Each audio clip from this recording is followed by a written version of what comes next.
कि महर्षि दयानंद का नाम सूची में शामिल कर लिया गया है। वो आपके विरोध के कारण किया गया। आप लोगों ने जब, और मैं ये कहता हूं, जो व्यक्ति अपने पूर्वजों के इतिहास को, स्वर्णिम इतिहास को भूल जाते हैं, लोग उनके भूगोल को बदल देते हैं। भूगोल में कहीं उन लोगों को जगह नहीं मिलती। इतिहास इसके प्रमाण है, आपने देखा होगा। आप अपनी उपस्थिति दर्ज करवाएंगे। आर्य समाज क्या है, आर्य समाज के विचार क्या हैं, आप लोगों को बहुत लंबी चौड़ी किताबें पढ़ने की जरूरत नहीं है। महर्षि दयानंद सरस्वती के जीवन को पढ़ जाइए। वो अपने जन्म से लेकर के मृत्यु पर्यंत जिन बातों के लिए संघर्ष करते रहे, यदि वो बातें हमारे जीवन में हैं तो हमारे समाज के सिपाही हैं, ऋषि दयानंद के सिपाही हैं। यदि हम इनसे इधर उधर जाकर के कहीं अपनी राजनीतिक लिपापोती करते हैं, पद प्रतिष्ठा की बात करते हैं, या किन्हीं संस्थानों पर कब्जे की बात करते हैं, तो हम ऋषि दयानंद के सच्चे सिपाही नहीं हैं।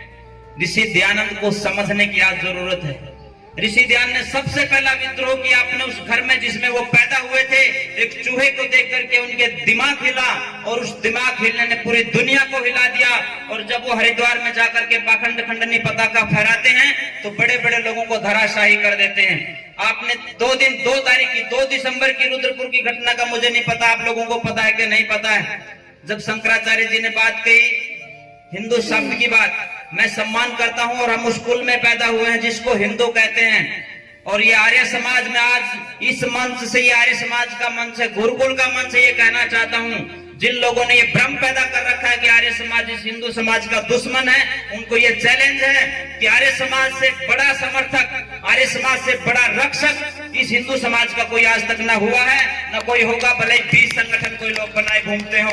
मुझे याद है वो हैदराबाद का आंदोलन, जब हैदराबाद में हिंदू समाज के विवाह शादियों पर पाबंदी लगा दी गई, मंदिरों के घंटी घड़ियाल बजाने बंद कर दिए गए, उस समय आर्य समाज के सन्यासी अपनी छाती खोल करके और वहां के लोगों के रजाकारों के, और वहां का जो राजा बना बैठा था उसके घुटने टिकाने का काम किया आर्य समाज के सन्यासियों ने। आनंद स्वामी जी और उनके साथ दूसरे सन्यासी थे, उधर बिल्कुल उत्तराखंड से पहाड़ियों में जब कार्यालय चलता था, सार्वदेशिक सभा का वो चलाते थे, वहां से पैदल आते थे, 30 दिन लग जाते थे नीचे उतरते। उत्तर भारत के हरियाणा, पंजाब, राजस्थान और दिल्ली के 12,000 लोग रेलों में बैठ करके गए हैदराबाद में। वारंगल, काजीपेट, मराठवाड़ा, ये सारी जेलें भर के रख दी इन लोगों ने, और निजाम को घुटने टेकने पर मजबूर किया। और जिस काम को सरकार नहीं कर पाई थी, 2 ही नासूर रहे इस देश के माथे के ऊपर, एक कश्मीर और दूसरा हैदराबाद को झुकाने का काम आर्य समाज ने किया। आर्य समाज के लोगों ने अपना बलिदान दे करके उसको घुटने टेकने पर मजबूर किया। आर्य समाज कोई किसी मंदिर में घंटी घड़ियाल नहीं बजाता है। आर्य समाज को किसी के कर्मकांड के ऊपर विरोध नहीं है। जब हिंदू के ऊपर बात आई तो आर्य समाज सिर के ऊपर कफन बांध करके निकला और विजय पताका लेकर के वापिस आया। आप सभी को जहां से विजयानंद जी आते हैं, इनकी पीड़ा बोल रही थी।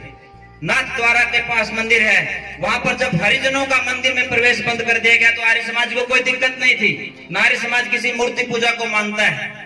तब ये आर्य समाज के सन्यासी निकले और वहां पर वो हरिजनों का मंदिर प्रवेश करवा करके ही माने। बात सिद्धांतों तक सीमित नहीं है, बात हमें ऋषियों की परंपरा को देखने की है। मैं ज्यादा लंबा ना बोलते हुए अपनी बात को रोक रहा हूं, क्योंकि आजादी का अमृत महोत्सव मनाया जा रहा था। हमारे साथी एक साथी उठ करके गए, मैंने उनको भी देखा था, उनका जो रिएक्शन था। मेरा सवाल है, आप बताइए आर्य समाज के कितने लोगों ने देश की आजादी के आंदोलन में भाग लिया है? हमारे पूर्वजों ने खून दे करके इस आजादी को सींचा है। और जो कल की एक लड़की, नाचने गाने वाली लड़की, जिसके माध्यम से इस देश के युवा वर्ग को बर्बाद किया जा रहा है, वो बोलती है कि ये आजादी नहीं है, भीख है।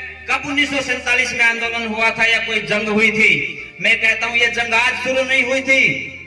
आपने 1857 को नहीं पढ़ा, मैं आपको और पीछे लेकर के जाना चाहता हूं। आपने 1757 नहीं पढ़ा, जब बक्सर का युद्ध हुआ 1764 में, फिर प्लासी का युद्ध हुआ, वो जो सारे के सारे युद्ध हुए उनमें अंग्रेज जब जीते, वो जब इस देश के अंदर घुसे, उसमें भी सन्यासियों ने क्रांति की और उन्हीं भगवाधारी सन्यासियों के माध्यम से इस क्रांति को आगे बढ़ाया गया। और लगभग ये 1746-78 के आसपास की बातें हैं, जब स्वामी विरजानंद जी अपने घर से निकले चंडी मंदिर के पास बैठ करके उस समय रजवाड़ों को इकट्ठा करते हैं, रानी लक्ष्मीबाई, टाटा टोपे, नाना फडणवीस, इन लोगों को चंडी मंदिर के पास इकट्ठा करके कहते हैं कि आप अंग्रेज के खिलाफ लड़ना है। महर्षि दयानंद का पूरा जीवन अंग्रेजों के खिलाफ रहा, और जब एक अंग्रेज अधिकारी ने ये कहा कि आप हमारे खिलाफ मत बोलिए, मल्लिका, ये जो महारानी मल्लिका विक्टोरिया, इसके खिलाफ मत बोलिए, वो आपको सजा दे देंगे। तब महर्षि दयानंद सरस्वती कहते हैं, मेरी उंगलियों को मोमबत्ती बना करके जला दोगे या तोप के मुंह पर बांध करके मेरे चीथड़े चीथड़े उड़ा दोगे तो भी मैं सत्य कहने से नहीं हटूंगा। मैं सत्य बात कहता रहूंगा, कहता रहूंगा, कहता रहूंगा। उसी की प्रेरणा से आगे आकर के स्वामी श्रद्धानंद जी, शहीद आजम भगत सिंह, राम प्रसाद बिस्मिल, अशफाकुल्लाह खान, राजेंद्र लाहिड़ी, नेताजी सुभाष चंद्र बोस जैसे सैकड़ों नौजवान निकले, अपने सिर के ऊपर कफन बांध करके और इस देश को आजाद करवाने का काम किया। और वो एक नाचने गाने वाली लड़की उनकी तौहीन करती है तो कोई बोलता नहीं, कोई उनको सांप सूंघ जाता है, और ये लोग पोस्ट डालते हैं, महात्मा गांधी में ये कमियां थी, भगत सिंह में ये कमियां थी, हमें लड़ाने का प्रयास किया जाता है। तुम्हारे घर से कोई एक भी व्यक्ति शहीद नहीं हुआ, तुम हमें लड़ाने की बात करते हो। और जिन्होंने अपनी पूरी जवानी, पूरी जिंदगी खपा दी इस देश के लिए, उनके ऊपर उंगलियां उठाते हो, तब हमें बोलने की जरूरत है। 7,000 कार्यक्रम सरकार ने अभी तक किए हैं, एक एक बात नोटिस में हमारे हैं, चाहे राज्यसभा का कार्यक्रम हो, चाहे लोकसभा का कार्यक्रम हो, सारे कार्यक्रमों में से आर्य समाज को हटाया गया है। एक जगह पर भी कहीं आर्य समाज का नाम नहीं लिया गया कि देश की आजादी के आंदोलन में आर्य समाज का कोई योगदान है। ये षड्यंत्र समझने की आज आवश्यकता है। इतिहास बहुत कुछ आने वाला है, आने वाले समय में तब बताया जाएगा कि देश की आजादी के आंदोलन में किन लोगों का योगदान था। ये आजकल इंटरनेट का सिस्टम है, एक बार एक बात इंटरनेट के ऊपर आ जाए वो बात जाती नहीं है। आज से 50 साल के बाद जब हमारे बच्चे, आने वाली पीढ़ियां सर्च करके देखेंगे कि देश कब आजाद हुआ, तो लोग पूछेंगे आप किस समय की बात कर रहे हैं, महात्मा गांधी और शहीद आजम भगत सिंह ने जो देश आजाद करवाया था उसकी बात या 2014 की बात? ये बातें आएंगी। आप लोग विरोध नहीं करेंगे तो ये बातें आएंगी। मैं अदब करता हूं और पिछले दिनों मैं खुद कहता हूं, हम लोग लगे बीजेपी के प्रचार में मैं गया और बहुत से साथी जानते मेरे से नाराज भी रहे। मैं ये कहना चाहता हूं, जब बात सिद्धांत की आएगी, आप आर्य समाज को आरएसएस में ले जाइए, कोई दिक्कत नहीं, वहां आरएसएस के कार्यकर्ता अच्छे बनेंगे। आप आर्य समाज को कांग्रेस में लेकर के जाइए, कांग्रेस के कार्यकर्ता अच्छे बनेंगे। बीजेपी में ले जाइए, इनेलो में ले जाइए, जजपा, सपा, बीएसपी, किसी में भी ले जाइए, बहुत अच्छे कार्यकर्ता बन जाएंगे। लेकिन यदि इस आर्य समाज में सपा घुस गई, आर्य समाज में बीजेपी या कांग्रेस घुस गई, तो ये आर्य समाज नहीं बचेगा। और हिंदू धर्म को बचाने के लिए या हिंदू समाज को बचाने के लिए आर्य समाज का अलग अस्तित्व रहना जरूरी है, तभी ये हिंदू समाज बच सकता है। किसी को मूर्ति पूजा से हो सकता है दिक्कत हो, किसी को कर्मकांड से भी दिक्कत हो सकती है। आज सरकारें एक रोल मॉडल प्रस्तुत कर रही हैं। जब अटल बिहारी वाजपेयी जी ने सरकार बनाई और वो प्रधानमंत्री बने तो 28 पार्टियों ने मिलकर के सरकार चलाई। आज समाज को बदलने के लिए हम बैठते हैं और आइए मिलकर के न्यूनतम साझा कार्यक्रम बनाते हैं। आपकी पूजा पद्धति अलग है, कोई बात नहीं, पर समाज के निर्माण में जिस तरह से आज इन युवाओं के चरित्र के ऊपर डाका डाला जा रहा है, चाहे इंटरनेट के माध्यम से डाला जा रहा हो, चाहे इलेक्ट्रॉनिक मीडिया के माध्यम से डाला जा रहा हो, चाहे प्रिंट मीडिया के माध्यम से डाला जा रहा हो, क्यों नहीं समाज के सब लोग, कोई हनुमान मंदिर में बैठता है कोई दिक्कत नहीं, कोई काली के मंदिर में बैठता है कोई दिक्कत नहीं, पर इस समाज में इस नौजवान को बचाने का सब संकल्प लेंगे तो हम ऋषियों की परंपरा को आगे बढ़ाएंगे। और ये देश विश्व गुरु तभी बन सकता है जब इस देश से नशे का जहर मिटेगा, जातिवाद का जहर इस समाज से मिटेगा, सांप्रदायिकता की जो एक तरह से खाई इस देश के अंदर डाली गई है वो जब इस समाज से मिटेगी, उत्पीड़न, नारियों का जो उत्पीड़न आज हो रहा है वो मिटेगा, नशा इस समाज से मिटेगा और शोषण इस समाज से मिटेगा, तो एक नए समाज की संकल्पना होगी। और शायद वही स्वप्न कभी ऋषि दयानंद ने रखा था, वही स्वप्न कभी ऋषि दयानंद ने अपने हृदय में संजोया था, उसको पूरा करने के लिए आज हम यहाँ एकत्रित हुए हैं। कोई किसी विरजानंद जी की बात का बुरा मानने की जरूरत नहीं है, ना मैं उस साथी की बात का बुरा मान रहा हूँ, लेकिन हमें प्रखर चिंतन अपने दिमाग में रखना पड़ेगा।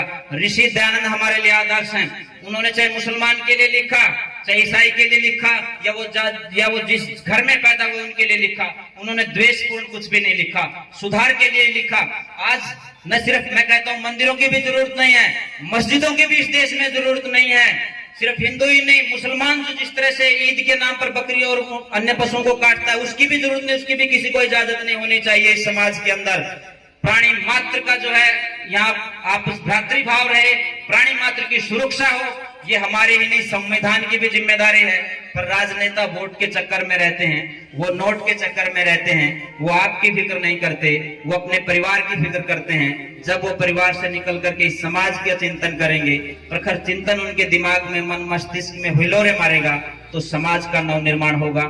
मैंने भावुकता में कुछ बातें ज्यादा कह दी हूं तो मैं माफी चाहता हूं, पर मैं इतना निवेदन जरूर करूंगा, कोई भी साथी अपने मन में किसी भी प्रकार की बात ना रखें। आर्य समाज के नौजवान यहाँ बैठे हुए सामने, मैं सबका नाम नहीं लेना चाहता, अपने अपने क्षेत्र के महारथी हैं सब के सब। इनके साथ एक नौजवान के साथ सैकड़ों नौजवान काम करने वाले हैं। आपने देखा पिछले लगभग 5 दिन से ये साथी कब सो रहे हैं, कब उठ रहे हैं, कुछ नहीं पता है। चाहे सोनू जी से लेकर के सज्जन राठी जी तक, जो कार्यकारी प्रधान है परिषद के, मैं बिना किसी का नाम लिए सबको अभिवादन करता हूँ। ये जब साथी एक सिर जोड़ करके चलते हैं, समाज का कोई भी काम हो, गुरुकुल की तरफ से मैं आप लोगों को आश्वस्त कर रहा हूँ, आपके गांव में चाहे आप मंदिर में रखिए, या कोई बात नहीं है, मंदिर के लोगों के साथ या कोई दूसरे लोगों के साथ मिलकर के समाज के बदलाव की बात करनी हो, तो हम आपके साथ कंधे से कंधा मिला करके चलेंगे, और तभी हम समाज में जो है एक नई फिजा जो है वो रख सकते हैं। आपने मुझसे सुना, जबरदस्ती सुना, उसके लिए